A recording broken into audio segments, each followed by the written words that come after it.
ان کو قید کر لیا گیا، یہ قیدی ہو گئے۔ ایک دن کسی طریقے سے چھوٹ کر آ گئے، کسی طریقے سے انہوں نے اپنے آپ کو چھڑا لیا، حضور کی بارگاہ میں حاضر ہوئے۔ یا رسول اللہ صلی اللہ علیہ وسلم، اپنے آپ کو قید سے چھڑا لیا ہے میں نے، آپ کی بارگاہ میں حاضری دینے آئے ہیں۔ ادھر حضور کی بارگاہ میں حضرت ابو بصیر بادب کھڑے ہوئے ہیں، پیچھے سے مشرکین میں سے 2 مشرک آ گئے حضور کی بارگاہ میں، کہنے لگے ہمارا تو یہ معاہدہ ہوا تھا، ہمارا تو یہ عہد ہوا تھا کہ ہمارے یہاں سے اگر کوئی مجرم آئیں گے آپ ان کو چھوڑ دیں گے، آپ ان کو پناہ نہیں دیں گے، لیکن ہمارے یہاں سے یہ مجرم بھاگ کر آیا ہے اور آپ ان کو رکھنا چاہتے ہیں۔ حضور نے حضرت ابو بصیر کو دیکھا، حضرت ابو بصیر کو دیکھنے کے بعد کہا، ابو بصیر تمہیں جانا ہوگا، تمہیں جانا ہوگا، یہ ہمارا معاہدہ تھا، لیکن تم صبر کرنا، اللہ پر بھروسہ رکھنا، صبر کرنا، ایک دن وہ بھی آئے گا تم اپنے حق میں بہتری دیکھو گے۔ حضرت ابو بصیر نے کہا ٹھیک ہے یا رسول اللہ، جیسی آپ کی مرضی۔ حضور کی بات سن کر حضرت ابو بصیر نے یہ نہیں کہا یا رسول اللہ آپ کی بارگاہ میں تو بھاگ کر آئے تھے کہ آپ پناہ دیں گے، آپ کی بارگاہ میں اس لیے آئے تھے کہ آپ بچا لیں گے، آپ کا کلمہ پڑھا تھا، آپ کے دیوانے ہیں۔ یہ نہیں کہا کہ آپ کی بارگاہ میں آئے تھے اور آپ یہاں سے مجھے واپس کر رہے ہیں۔ یہ صحابی ہیں، حضور کا کلمہ پڑھ چکے ہیں، حضور کے دیوانے ہیں۔ حضور نے فرمایا کہ تمہیں جانا ہوگا ابو بصیر، جانا ہوگا۔ حضرت ابو بصیر نے کہا یا رسول اللہ صلی اللہ علیہ وسلم ٹھیک ہے، میں جانے کے لیے تیار ہوں۔ وہ جو 2 لوگ آئے تھے لینے، انہوں نے ابو بصیر کو پکڑ کر لے جانے لگے۔ وہ راستے میں جب ایک جگہ رکنے کے بعد دونوں کو کچھ بھوک لگی تو کھانے کے لیے اترے۔ ایک نے کہا میں ابھی آتا ہوں تھوڑا پیشاب کر کے، جب تک اس پر نظر رکھو۔ حضرت ابو بصیر نے دیکھا کہ ایک چلا گیا، دوسرے کی طرف گئے، کہنے لگے بھائی آپ تو بڑے بہادر لگتے ہو، بڑے جاواز لگتے ہو، آپ کی تلوار بھی بہت چمکتی ہے۔ اس نے کہا ہاں میں بہت بہادر ہوں، آج تک کوئی جنگ ہارا نہیں ہوں، اور کہاں تلوار بھی بہت اعلیٰ ہے، اس تلوار نے میرا بہت ساتھ دیا۔ حضرت ابو بصیر نے کہا یہ تلوار مجھے دکھاؤ گے؟ کہا دیکھ سکتے ہو، بالکل دیکھو۔ اس نے ہاتھ میں تلوار دی، کہا دیکھو اسے، یہ تلوار لو، یہ وہی تلوار ہے کہ جس سے میں نے جنگیں جیتی ہیں، یہ وہی تلوار ہے جس سے میں نے اپنے دشمنوں کو ڈھیر کیا ہے۔ حضرت ابو بصیر نے کہا اچھا داؤ ذرا دکھاؤ مجھے۔ حضرت ابو بصیر نے تلوار کو ہاتھ میں لیا، اور جب تلوار ہاتھ میں آ گئی ایک ہی بار میں اس کے سر کو اس کے تن سے جدا کر دیا، اس کو جان سے مار دیا۔ اور جب دوسرے والے نے دور سے دیکھا کہ ہمارے ساتھی کو اس نے قتل کر دیا تو وہ وہاں سے بھاگنا شروع کر دیا۔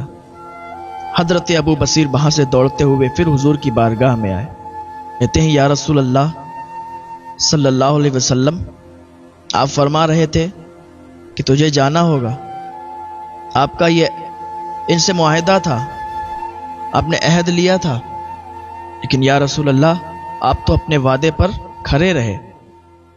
اتنے میں وہ جو بھاگا تھا، جو دوسرا والا اس کا ساتھی تھا، وہ بھی حضور کی بارگاہ میں آ گیا۔ کہنے لگا دیکھیے ہماری شرط کے مطابق، ہمارے عہد کے مطابق آپ ان کو نہیں رکھ سکتے، آپ ان کو بھیجیں ہمارے ساتھ۔ اور انہوں نے میرے ساتھی کا قتل کر دیا، انہوں نے میرے ساتھی کو مار دیا۔ حضور نے فرمایا کہ میں نے اپنا وعدہ پورا کیا، میں نے کہا تھا کہ میں اس کو نہیں رکھوں گا، میں نے تمہارے ساتھ بھیجا اور تم نہیں بچا پائے، وہ تم جانو، میں نے اپنا وعدہ پورا کر دیا۔ حضور نے فرمایا ابو بصیر تمہیں پھر جانا ہوگا، تم یہاں نہیں رہ سکتے، لیکن صبر کرو، اللہ بہتری عطا فرمائے گا۔ صبر کرو، اللہ صبر کرنے والوں کے ساتھ ہے، ایک دن وہ بھی آئے گا کہ تم خوش ہوگے، تم یہاں نہیں رہ سکتے۔ حضرت ابو بصیر سمجھ گئے کہ حضور کیا اشارہ فرما رہے ہیں۔ حضور نے ارشاد فرمایا کہ تم مدینے نہیں رہ سکتے۔ ابو بصیر سمجھ گئے کہ حضور فرما رہے ہیں کہ تم مدینے نہیں رہ سکتے اور کہیں بھی جا کے رہ لو۔ حضرت ابو بصیر وہاں سے نکل گئے، وہ اس کے ساتھ جا رہے تھے، وہ جو لینے آیا تھا اس کے ساتھ ساتھ چل رہے تھے، لیکن حضرت ابو بصیر اس کے ساتھ ہی سے اور بھاگ گئے۔ اس نے روک نہیں پایا کیونکہ یہ اتنا طاقتور نہیں تھا۔ حضرت ابو بصیر کہاں گئے؟ نہ مکے گئے نہ مدینے گئے۔ حضرت ابو بصیر پہنچے مقام عیس میں، مکہ اور مدینہ کے درمیان، وہاں پر حضرت ابو بصیر رہنے لگے۔ ادھر ان کے اور ساتھی بھی قید ہو کے گئے تھے، ادھر مکے میں قید تھے۔ جب پتہ چلا تو ایک ایک کر کے اور وہاں قید سے بھاگتے آئے۔ مدینے میں یہ عہد تھا کہ مکے سے بھاگا ہوا مدینے میں نہیں جا سکتا، مدینے سے بھاگا ہوا مکے میں نہیں جا سکتا، تو مکہ اور مدینہ کے بیچ وہ رہنے لگے۔ پہلے حضرت ابو بصیر تھے، پھر دوسرے ابو جندل ہو گئے، پھر تیسرے اور صحابی ہو گئے، تیسرے کے بعد چوتھے، چوتھے کے بعد پانچویں۔ اس طریقے سے حضور کے عاشق اس قید سے چھوٹ چھوٹ کر آتے تھے اور وہاں رہنے لگتے تھے، یہاں تک کہ 300 جب ہو گئے، پھر جب مشرکین کا قافلہ جاتا تو یہ حملہ بول دیتے۔ ادھر سے پھر کوئی کافر اور مشرک نکلنے سے بھی گھبراتا تھا اور کہتے تھے کہ ارے ادھر مت جانا، ادھر تو وہ بھاگے ہوئے، وہ یہاں سے قید سے چھوٹے ہوئے لوگ رہتے ہیں، وہ مدینے نہیں گئے، کیونکہ ہم لوگوں کا عہد تھا، معاہدہ تھا کہ مکے سے مدینے نہیں جا سکتے اور مدینے سے بھاگے ہوئے مکے نہیں آ سکتے۔ تو ان لوگوں نے اپنا ایک خود کا ایک مقام بنایا مکے اور مدینے کے بیچ میں۔ اب وہاں سے کافر و مشرک نکلتے ہوئے بھی ڈرتے تھے، کانپتے تھے، اور ادھر حضرت ابو بصیر شام کا ٹائم ہوتا اور یہ عاشق جتنے بھی تھے نا، سب اونچے ٹیلے پہ چڑھتے مدینے کی طرف دیکھتے تھے، مدینے کی طرف دیکھ کے آقا کو یاد کرتے تھے کہ ہو سکتا ہے بلاوا آ جائے، یہ ناز یہ انداز ہمارے نہیں ہوتے، یا رسول اللہ جھولی میں اگر ٹکڑے تمہارے نہیں ہوتے، ملتی نہ اگر بھیک حضور آپ کے در، اس ٹھاٹ سے مگتوں کے گزارے نہیں ہوتے، اس ٹھاٹ سے مگتوں کے گزارے نہیں ہوتے۔